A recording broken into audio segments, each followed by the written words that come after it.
अस्सलामुअलैकुम dear students, उम्मीद करता हूँ आप सब स्टूडेंट ठीक ठाक होंगे, खैरियत से होंगे। डियर स्टूडेंट्स, आज की इस वीडियो में हम BSN first semester and post RN first semester के सब्जेक्ट बायोकेमिस्ट्री के यूनिट नंबर 7 जो कि हमारे साथ बायो एनर्जेटिक्स है, इसको आज हम डिस्कस करेंगे और इसको समझने की कोशिश करेंगे। एग्ज़ामिनेशन पॉइंट ऑफ व्यू से इससे 2-3 MCQs जो है वो आ सकते हैं और इसके साथ साथ ये यूनिट बहुत ज़्यादा कंसेप्चुअल भी है, तो इसलिए तमाम स्टूडेंट्स के लिए इस लेक्चर को समझना, अंडरस्टैंड करना बहुत ज़्यादा ज़रूरी है। इसके अलावा अगर आपने अभी तक चैनल को सब्सक्राइब नहीं किया हुआ तो चैनल को सब्सक्राइब करें, साथ ही बेल आइकन को दबाएं ताकि नए वीडियोस की नोटिफिकेशन आप दोस्तों को टाइम पर मिलती रहे। तो डियर स्टूडेंट्स, हमारे साथ इस यूनिट के ऑब्जेक्टिव्स मौजूद है जिसमें हम मंदरजा झेल टॉपिक्स के हवाले से बात करेंगे।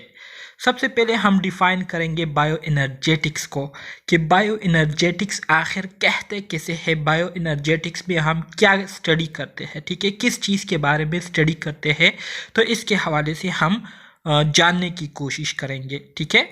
इसी तरह से purposes of studying bio energetics जो है हम किस मकसद के लिए इसको स्टडी करते हैं और नर्सिंग में इसको स्टडी करने का क्या मकसद है, ठीक है, इसकी क्या अहमियत है नर्सिंग में इसको स्टडी करने का, ठीक है, तो इसके हवाले से हम बात करेंगे। इसके साथ साथ हम ऑक्सीडेशन रिडक्शन रिएक्शन के हवाले से बात करेंगे कि ऑक्सीडेशन किसे कहते हैं, रिडक्शन रिएक्शन किसे कहते हैं, ठीक है। इसके अलावा हम इलेक्ट्रॉन ट्रांसपोर्ट चेन पर जो है बात करेंगे और इसको अंडरस्टैंड करने की कोशिश करेंगे कि कैसे एनर्जी मॉलिक्यूल जो है वो एक कैरियर से दूसरा कैरियर को ट्रांसपोर्ट होती है और इसी तरह से इस ट्रांसपोर्टेशन के दौरान किस तरह से एनर्जी प्रोड्यूस होती है। तो ये एक कम्प्लेक्स प्रोसेस है जिसको हम सिंपल अल्फाज में डिस्कस करके इसको अंडरस्टैंड करने की कोशिश करेंगे, ठीक है। और इसके साथ साथ ऑक्सीडेटिव फॉस्फोरिलेशन क्या है इसको समझने की कोशिश करेंगे। तो आज का यूनिट जो है बहुत ज़्यादा इंटरेस्टिंग है, बहुत ज़्यादा आसान है। इंशाल्लाह आपको जो है इसकी आसानी से समझ आ जाएंगी, लेकिन आप लोगों ने जो है इसको कंसंट्रेशन के साथ सुनना है, ठीक है, ताकि हर एक चीज़ की जो है आपको आसानी से समझ आ जाए। तो सबसे पहले बात करते हैं बायो एनर्जेटिक्स की। जनरली अगर बायो एनर्जेटिक्स के हवाले से मैं आपको बताऊं तो बायो एनर्जेटिक्स जो है ये हमारे साथ साइंस की एक ऐसी ब्रांच है जिसमें हम किस चीज़ के बारे में स्टडी करते हैं, जिसमें हम लिविंग ऑर्गेनिजम्स के अंदर किस तरह से एनर्जी की प्रोडक्शन होती है और इस एनर्जी के प्रोडक्शन के दौरान कौन कौन से कंपोनेंट जो है वो इन्वॉल्व होते हैं, अपना रोल प्ले करते हैं और एनर्जी को प्रोड्यूस करते हैं। तो इसके बारे में जब हम स्टडी करते हैं तो इसको हम क्या कहते हैं, इसको हम बायो एनर्जेटिक्स कहते हैं, ठीक है। तो बायो एनर्जेटिक्स अगर आप देखें तो ये दो वर्ड से मिलकर बना हुआ एक वर्ड है। बायो मीन लिविंग ऑर्गेनिजम्स या life and energetics mean energy. So bio energetics का मतलब ये है कि लिविंग ऑर्गेनिजम्स के अंदर जितने भी प्रोसेसेस हो रहे होते हैं जिसके दौरान एनर्जी की प्रोडक्शन होती है, तो इसके बारे में जब हम स्टडी करते हैं तो इसको हम क्या कहते हैं, इसको हम बायो एनर्जेटिक्स कहते हैं, ठीक है। यहाँ पर सिंपल अल्फाज में आपको डिफिनीशन दी गई है, इसको अब हम देखेंगे।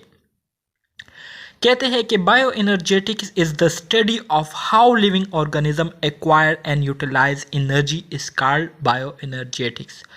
जैसे कि मैंने अभी आपको कहा कि बायो एनर्जेटिक्स ये हमारे साथ साइंस की एक ऐसी ब्रांच है जिसमें हम एनर्जी के हवाले से स्टडी करते हैं with in the living organisms के अंदर एनर्जी किस तरह से प्रोड्यूस होती है और जब वो एनर्जी प्रोड्यूस हो जाती है तो उसका यूटिलाइजेशन कैसी होती है, उसका इस्तेमाल कैसे होता है।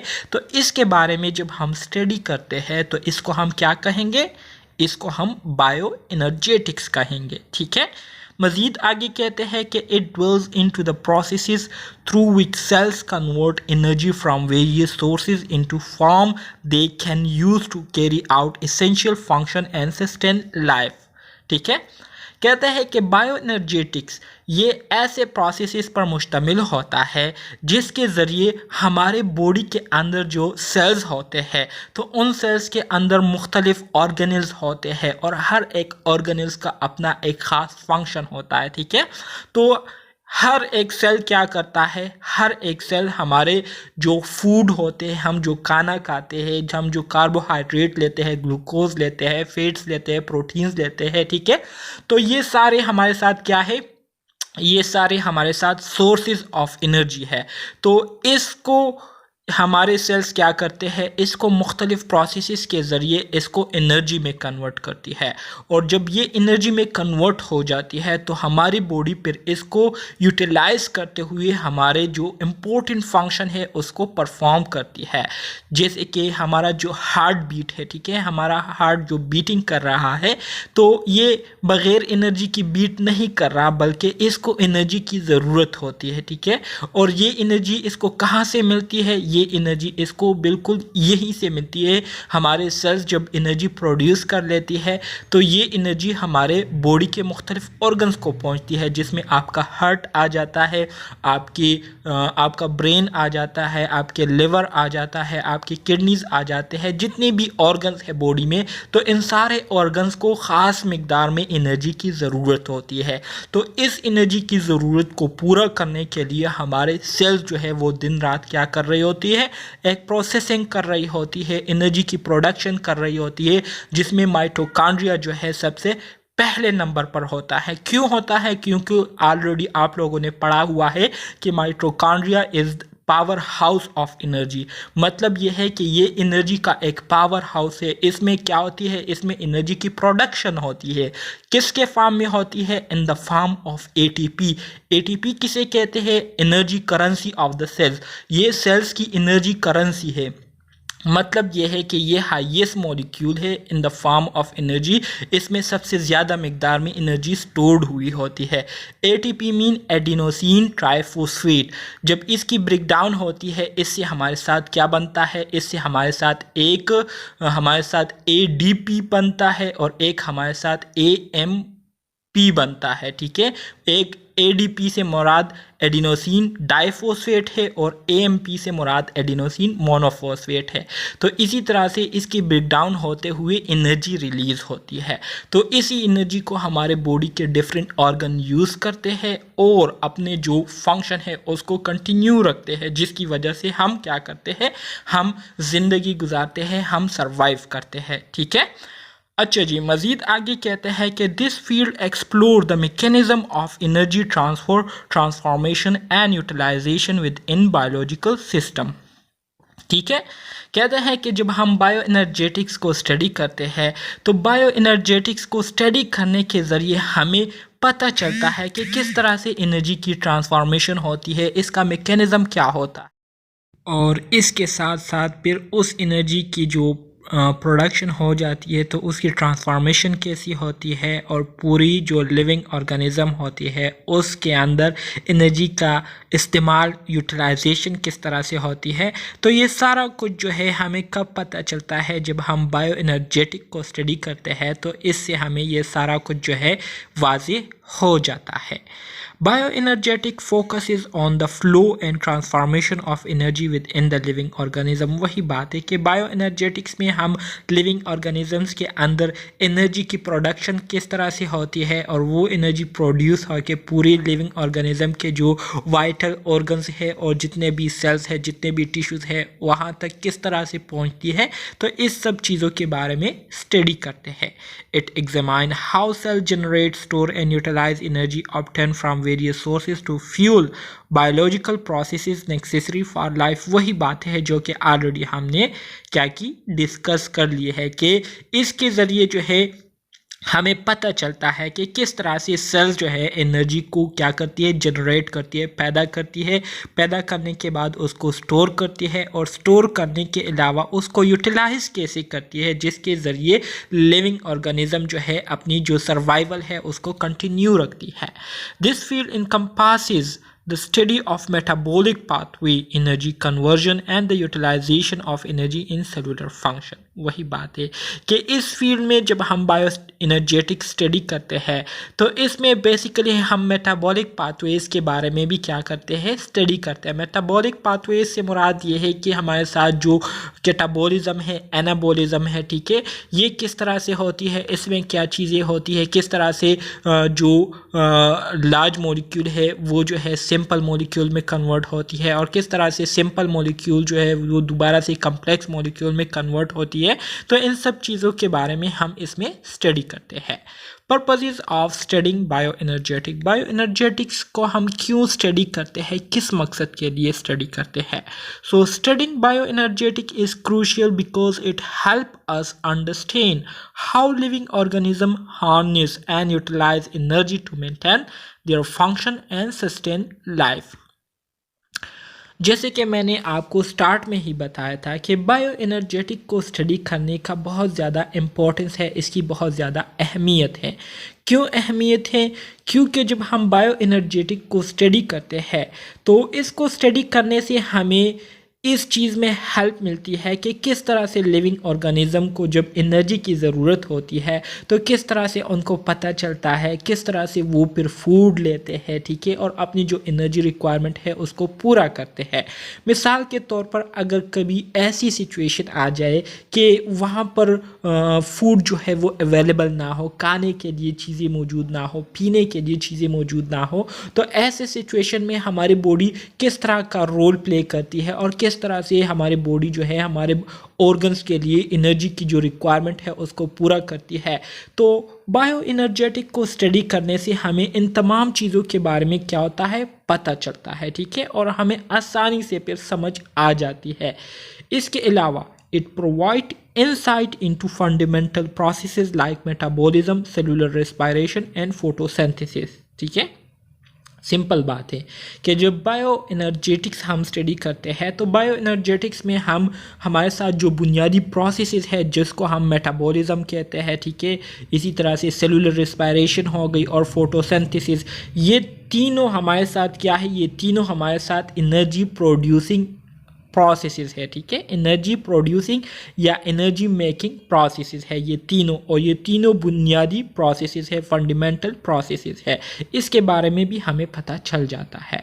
This knowledge is very vital for various scientific discipline including medicine, agriculture, ecology, biochemistry, leading to advancement in treatment, energy production and environmental conservation.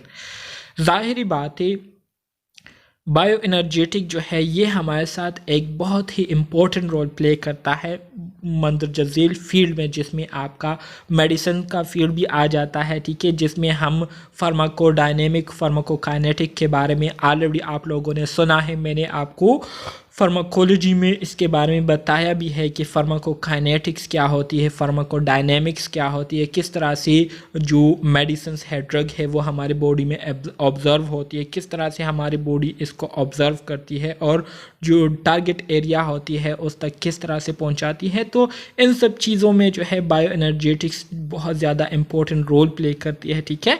तो इस मकसद के लिए हम क्या करते हैं, बायो एनर्जेटिक्स स्टडी करते हैं। अब आ जाते हैं ऑक्सीडेशन रिडक्शन रिएक्शन की तरफ।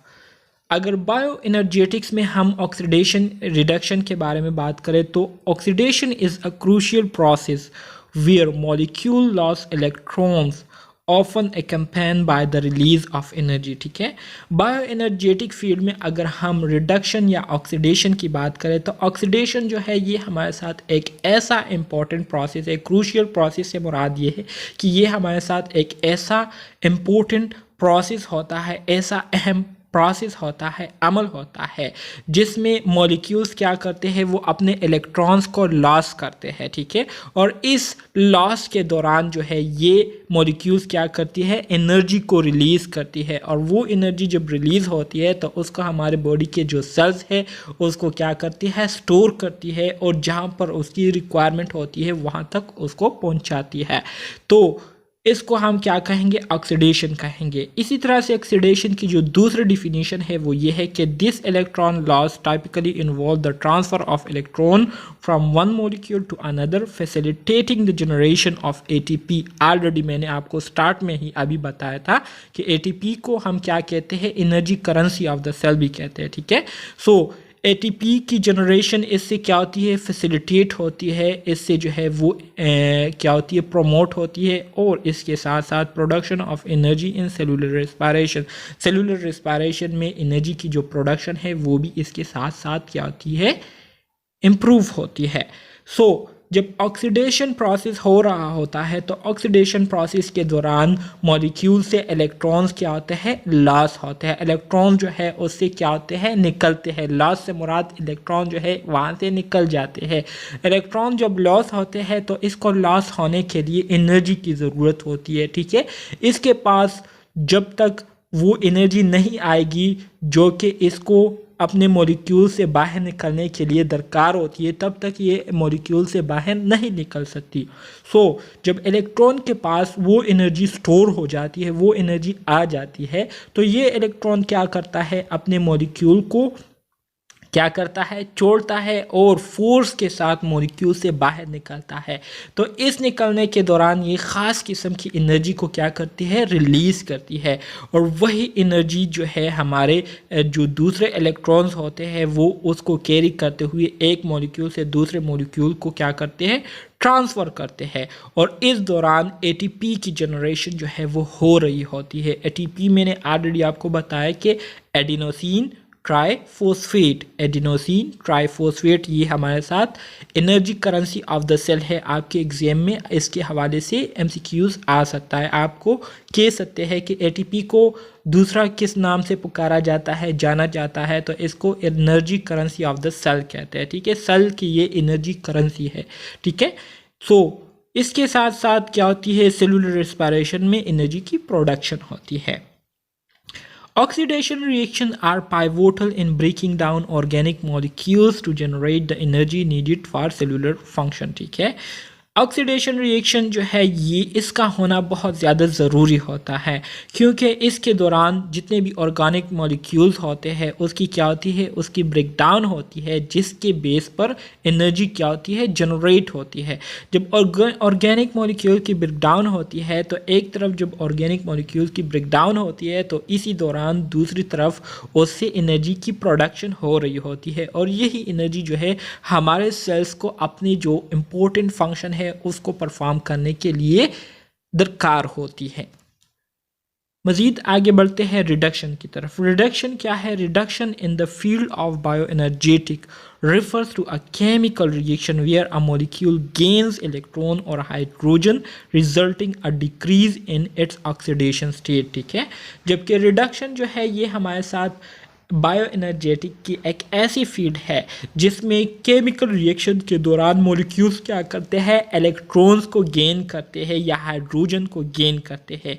ऑक्सीडेशन में हमने बात की कि मॉलिक्यूल क्या करते हैं, इलेक्ट्रॉन को लॉस करते हैं, ठीक है। जबकि रिडक्शन में हम क्या करते हैं, ऑक्सीडेशन के ऑपोजिट होता है, मॉलिक्यूल इलेक्ट्रॉन को गेन करते हैं या हाइड्रोजन को गेन करते हैं।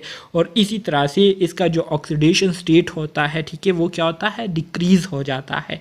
अब ऑक्सीडेशन स्टेट क्या है, ये आप केमिस्ट्री जो है बीएस केमिस्ट्री नहीं कर रहे हैं कि अभी मैं आपको ऑक्सीडेशन स्टेट बताऊंगा और डीपली जाऊंगा। अगर मैंने ऑक्सीडेशन स्टेट को स्टार्ट किया या जितने भी हमारे साथ इलेक्ट्रॉन शेल्स होते हैं, सब शेल्स होते हैं, इसको स्टार्ट किया तो जो कुछ आप लोग समझ चुके हैं ये भी आप जो है भूल जाएंगे।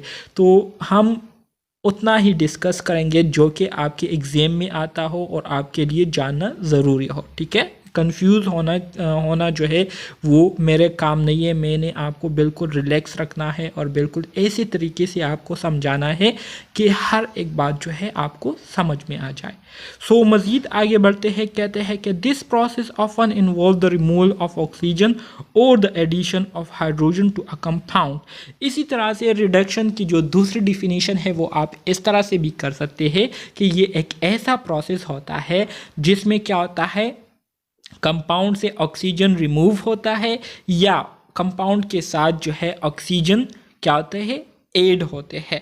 ठीक है, तो इसको हम क्या कहते हैं, इसको सॉरी ऑक्सीजन नहीं, हाइड्रोजन एड होते हैं, तो इसको हम क्या कहते हैं, इसको हम रिडक्शन कहेंगे। द रिमूवल ऑफ ऑक्सीजन या the addition of hydrogen to a compound is called reduction. ठीक है, reduction reactions are essential in biological system, playing a key role in processes like photosynthesis and energy production within the cells during respiration।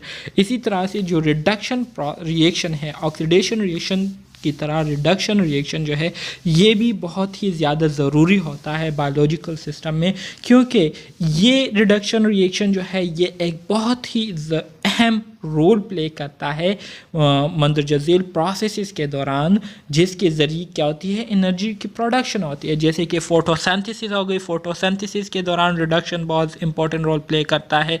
इसी तरह से respiration के दौरान reduction reaction जो है ये एक इम्पॉर्टेंट रोल प्ले करता है, ठीक है, एनर्जी की प्रोडक्शन के लिए। What is redox reaction? Redox reaction क्या है, इसको अब समझे। रिडॉक्स रिएक्शन क्या है? रिडॉक्स रिएक्शन से मुराद ये है कि at a time oxidation reduction reaction जब हो रही होती है तो इसको हम क्या कहते हैं, रिडॉक्स रिएक्शन कहते हैं। रिडक्शन और ऑक्सीडेशन रिएक्शन का एक ही टाइम पर होना, इसको हम रिडॉक्स रिएक्शन कहते हैं, ठीक है। अ रिडॉक्स मतलब ऑक्सीडेशन और reduction reaction is a chemical process in which one substance undergoes oxidation whale another substance undergoes reduction is called redox reaction. Redox reaction ये एक ऐसा केमिकल प्रोसेस होता है जिसमें एक ही टाइम पर एक मॉलिक्यूल या एक सब्सटेंस जो है उसकी ऑक्सीडेशन हो रही होती है, जबकि दूसरी तरफ जो है दूसरे कंपाउंड की क्या हो रही थी, रिडक्शन हो रही होती है। मतलब एक कंपाउंड जो है इलेक्ट्रॉन को लॉस कर रहा होता है, जबकि दूसरा कंपाउंड जो है उसी इलेक्ट्रॉन को क्या कर रहा होता है, गेन कर रहा होता है। तो जो गेनिंग इलेक्ट्रॉन होता है, वो इलेक्ट्रॉन जो गेनिंग इलेक्ट्रॉन कंपाउंड होते हैं उसको हम क्या कहेंगे, रिडक्टेड कंपाउंड कहेंगे। मतलब रिडक्शन के ज़रिए उन्होंने इलेक्ट्रॉन को गेन किया, जबकि जो इलेक्ट्रॉन को लॉस करने वाले कंपाउंड है उसको हम क्या कहेंगे, ऑक्सीडेशन कंपाउंड कहेंगे। मतलब उसकी ऑक्सीडेशन हो जाती है जिसकी वजह से वो इलेक्ट्रॉन को लॉस कर लेते हैं। तो इस प्रोसेस को हम क्या कहते हैं, इस प्रोसेस को कलेक्टिवली हम क्या कहते हैं, रिडॉक्स रिएक्शन कहते हैं, ठीक है। This simultaneous transfer of electron between the reacting species lead to changes in their oxidation state। ज़ाहिरी बात है, जब एक कंपाउंड से इलेक्ट्रॉन लॉस होंगे और दूसरे कंपाउंड इलेक्ट्रॉन को रिसीव करेंगे तो दोनों कंपाउंड के जो ऑक्सीडेशन स्टेट है उसमें क्या आएगी, उसमें चेंजेस जो है वो आएंगी, उसमें तब्दीलियाँ जो है वो रूनुमा होंगी। Redox reaction are fundamental in various biological processes such as cellular respiration, photosynthesis and many metabolic pathways play a crucial role in energy production and the functioning of living organism. वही बातें हैं कि जो ऑलरेडी हमने oxidation और reduction reaction में discuss की, कि जो रिडॉक्स रिएक्शन है ये एक बहुत ही बुनियादी रिएक्शन होता है जो कि बहुत सारे बायोलॉजिकल प्रोसेसेस में इसका क्या होता है, इस्तेमाल होता है, यूज़ होता है, जिसमें आपका सेलुलर रिस्पायरेशन भी आ जाता है, आपका फोटोसिंथेसिस प्रोसेस भी आ जाता है। फोटोसिंथेसिस कहाँ पर होती है, फोटोसिंथेसिस जो है ये प्लांट्स में होती है, ठीक है, जबकि रिस्पायरेशन ये एनिमल्स में होती है, फोटोसिंथेसिस प्लांट्स में होती है, रिस्पायरेशन क्या होती है, एनिमल्स में होती है। फोटोसिंथेसिस इसलिए प्लांट्स में होती है क्योंकि photo mean light, synthesis mean to produce. So plants ही ये हमारे साथ ऐसे ऑर्गेनिज्म है जो कि in the presence of light, light की मौजूदगी में ही क्या करते हैं, अपनी एनर्जी प्रोडक्शन करते हैं, बग़ैर लाइट के ये काम नहीं करते, ठीक है। तो इस वजह से इसको फोटोसिंथेसिस कहते हैं। प्लांट वाला जो एनर्जी प्रोड्यूसिंग प्रोसेस होता है उसको हम फोटोसिंथेसिस कहते हैं, जबकि एनिमल्स चाहे लाइट हो चाहे लाइट ना हो, ठीक है, तो दोनों प्रोसेसेस में जो है एनर्जी की प्रोडक्शन जो है वो कंटिन्यू रहती है। तो इस वजह से इसको रिस्पायरेशन का वर्ड जो है इसके लिए यूज़ हुआ है, ठीक है। तो इन प्रोसेसेस के ज़रिए क्या होता है, एनर्जी की प्रोडक्शन होती है। Electron transport chain. अब हम बात करेंगे इलेक्ट्रॉन ट्रांसपोर्ट चेन के हवाले से कि इलेक्ट्रॉन ट्रांसपोर्ट चेन क्या है। इलेक्ट्रॉन ट्रांसपोर्ट चेन जनरली अगर मैं आपको इसके हवाले से बताऊं, आसान अल्फाज में अगर मैं आपको इसके हवाले से बताऊं, तो इलेक्ट्रॉन ट्रांसपोर्ट चेन ये असल में हमारे साथ सीरीज़ पर मुश्तमिल ये एक प्रोसेस होता है जिसके दौरान एक कंपाउंड जो है वो इलेक्ट्रॉन को लूज़ करता है और दूसरे कंपाउंड उसको गेन करते हैं, और इसी तरह से ये लॉस इलेक्ट्रॉन जो है एक कंपाउंड से दूसरे कंपाउंड को मुंतकिल होती है, फिर दूसरे को तीसरे से, फिर तीसरे से चौथे को, और इसी तरह से अपनी एक ख़ास लिमिट तक पहुंचने के बाद ये क्या करती है, इसका यूज़ होती है, इससे एनर्जी की प्रोडक्शन होती है। तो ये जो पूरा प्रोसेस होता है हमारे साथ जिसके दौरान इलेक्ट्रॉन जो है ये एक चेन के ज़रिए इसकी ट्रांसपोर्टेशन हो रही होती है, ठीक है, अपनी मंजिल तक जो है इसकी पहुंच हो रही होती है। तो इस पूरे प्रोसेस को हम क्या कहते हैं, इलेक्ट्रॉन ट्रांसपोर्ट चेन कहते हैं। इस नाम से आप अंदाज़ा लगा सकते हैं इलेक्ट्रॉन ट्रांसपोर्ट चेन मतलब यह है कि वो चेन जिसके ज़रिए इलेक्ट्रॉन की ट्रांसपोर्टेशन होती है, तो इसको हम इलेक्ट्रॉन ट्रांसपोर्ट चेन कहेंगे, ठीक है। So the electron transport chain is a series of protein complexes and molecule embedded in the inner mitochondrial membranes in eukaryotes or the plasma membrane in prokaryotes is called electron transport chain. Electron transport chain ये हमारे साथ protein complexes और molecules पर मुश्तमिल ये एक series होता है जो कि mitochondrial membrane, inner mitochondrial membrane eukaryotes में इनर माइटोकॉन्ड्रियल मेम्ब्रेन में ये प्रोसेस होता है, जबकि प्रोकैरियोट्स में ये प्लाज्मा मेम्ब्रेन में होता है। यूकैरियोट से मुराद हमारे साथ जो मैक्रो लिविंग ऑर्गेनिज्म है, जो बड़े लिविंग ऑर्गेनिज्म है, इनके इनर माइटोकॉन्ड्रियल मेम्ब्रेन में ये प्रोसेस होता है, जबकि प्रोकैरियोट से मुराद जो माइक्रो लिविंग ऑर्गेनिज्म है जैसे कि अमीबा हो गया, बैक्टीरिया हो गए, ठीक है, पैरासाइट्स हो गए, मतलब प्लाज्मोडियम हो गए, इसी तरह से यूग्लिना हो गया, ठीक है, इसी तरह से फंजाई हो गए। तो ये सारी चीज़ें आपके प्रोकैरियोट्स में आ जाते हैं, ठीक है। तो इसके प्लाज्मा मेम्ब्रेन में इलेक्ट्रॉन ट्रांसपोर्ट चेन होता है, जबकि यूकैरियोट्स के इनर माइटोकॉन्ड्रियल मेम्ब्रेन में ये इलेक्ट्रॉन ट्रांसपोर्ट चेन प्रोसेस जो है होता है। एमसीक्यूज के हवाले से इम्पोर्टेंट है। It play a vital role in cellular respiration, specifically in the process of oxidative phosphorylation. इसी तरह से जो इलेक्ट्रॉन ट्रांसपोर्ट चेन है इसका एक बहुत ही इम्पोर्टेंट रोल होता है सेलुलर रेस्पिरेशन के दौरान, ख़ास तौर पर जब ऑक्सीडेटिव फॉस्फोरिलेशन प्रोसेस हो रही होती है, तो इस दौरान ये इलेक्ट्रॉन ट्रांसपोर्ट चेन एक बहुत ही इम्पोर्टेंट रोल प्ले करती है।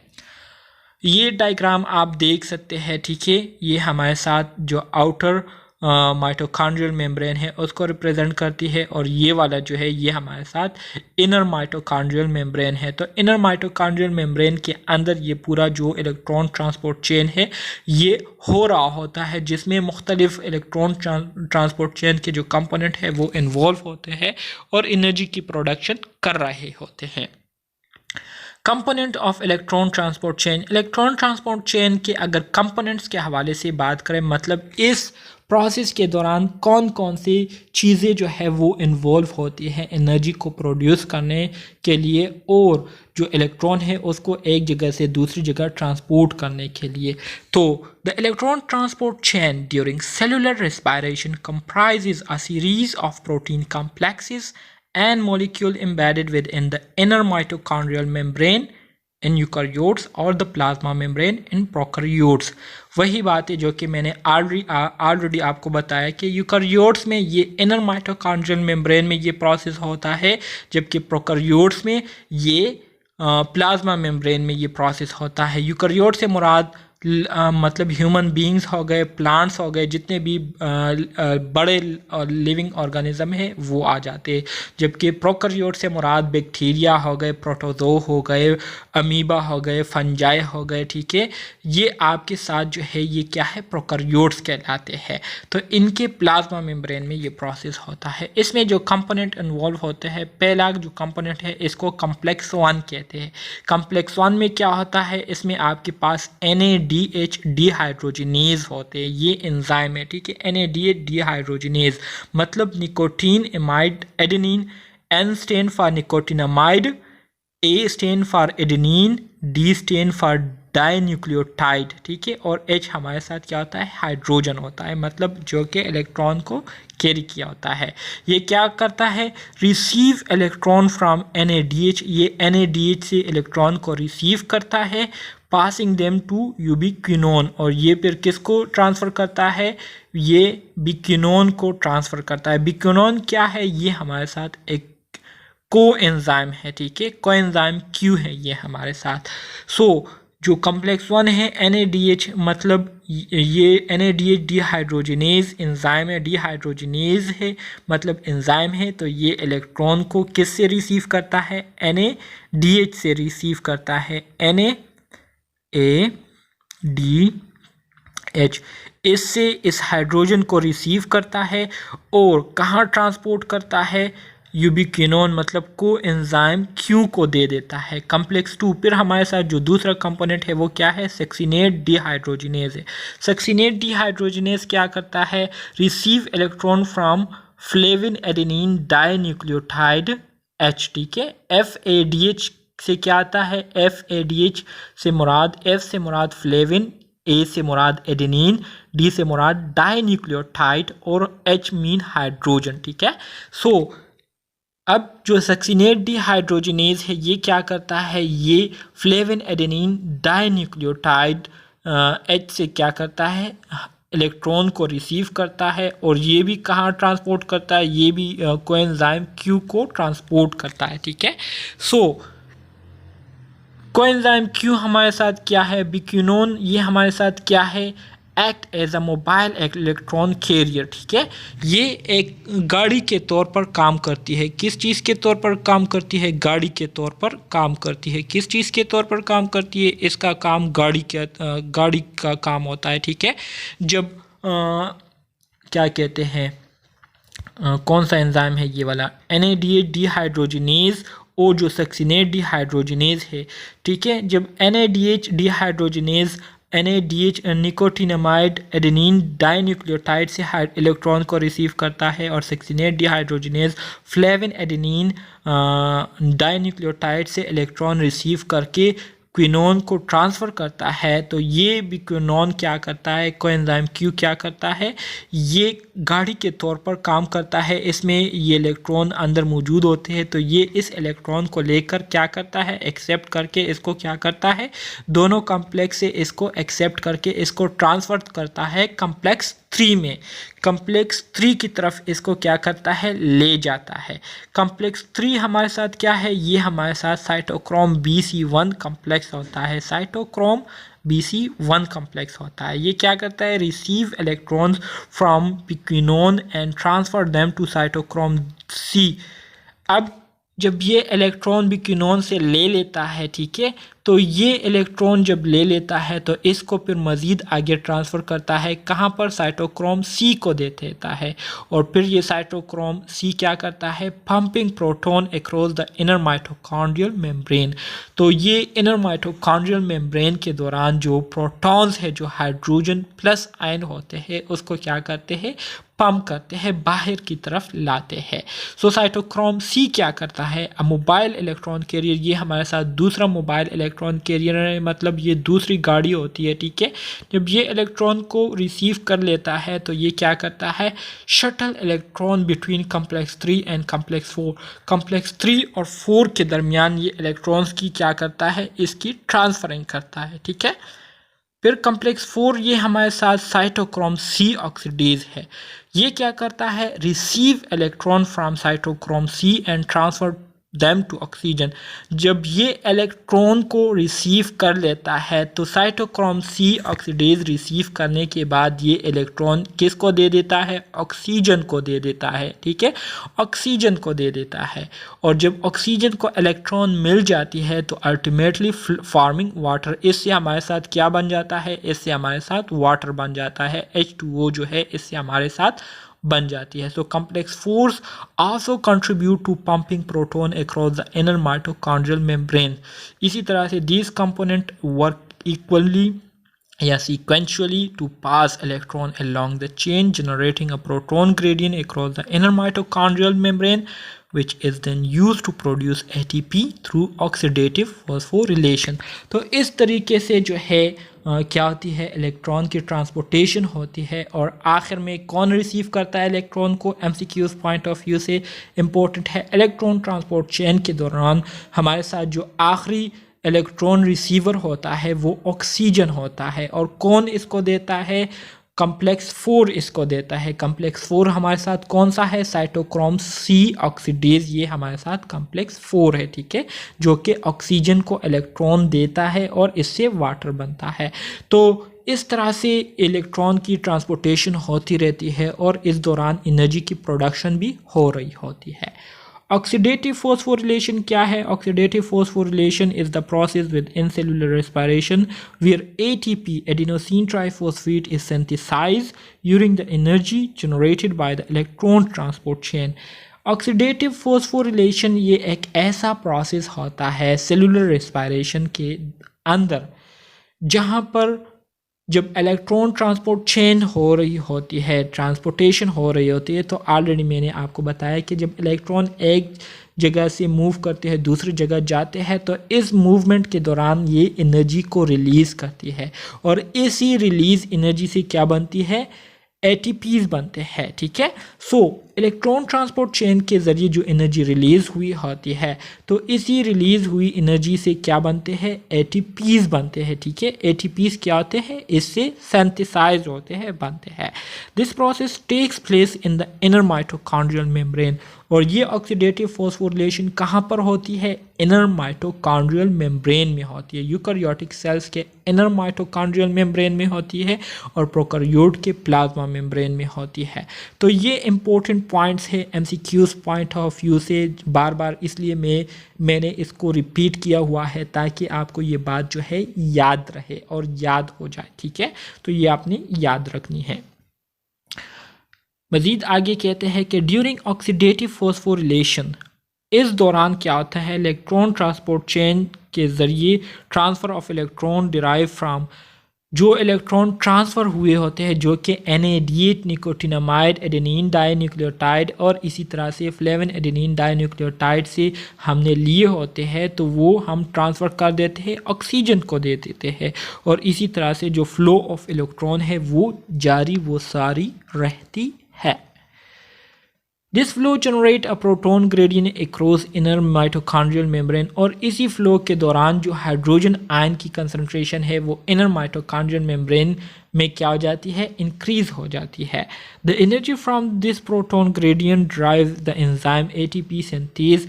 अब जो हमारे साथ प्रेशर ग्रेडियंट बना हुआ होता है, हाइड्रोजन आयन की कंसंट्रेशन अनबैलेंस होने की वजह से जो प्रोटॉन ग्रेडियंट हमारे पास बना होता है, तो इस वजह से जो एंजाइम ATP सिंथेज है वो क्या करता है, allowing it to convert ATP। तो इस हाइड्रोजन को यूज़ करते हुए इसको ADP में कन्वर्ट करता है। ये हमारे साथ एडिनोसिन डाइफॉस्फेट है, ठीक है। और इसके साथ साथ इनऑर्गेनिक फॉस्फेट जो है वो किस में कन्वर्ट हो जाती है, ATP में कन्वर्ट हो जाती है, एडिनोसिन ट्राइफॉस्फेट में।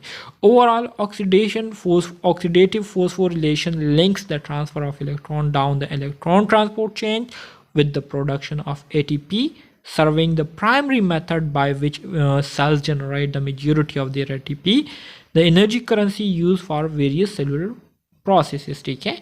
सो ओवरऑल जो ऑक्सीडेटिव फॉस्फोरिलेशन प्रोसेस है ये एक वाहिद ऐसा प्रोसेस है जो कि सबसे पहले जो है लिविंग ऑर्गेनिज्म में ये प्रोसेस होता है जिस दौरान इलेक्ट्रॉन ट्रांसपोर्ट चेन के ज़रिए ATP बनते हैं जो कि हमारे साथ energy currency of the cell कहलाती है, जिसको सेल जो है मुख्तलिफ प्रोसेस के लिए फिर यूज़ करती है। फॉलोइंग इंपॉर्टेंट टर्मिनोलॉजीज, NADH क्या है, NADH stand for nicotinamide adenine dinucleotide. ये हमारे साथ एक मॉलिक्यूल होता है, ठीक है, जो कि क्या करता है, transfer of electron during cellular respiration के दौरान इलेक्ट्रॉन को ट्रांसफ़र करता है। बाकी वही बातें हैं।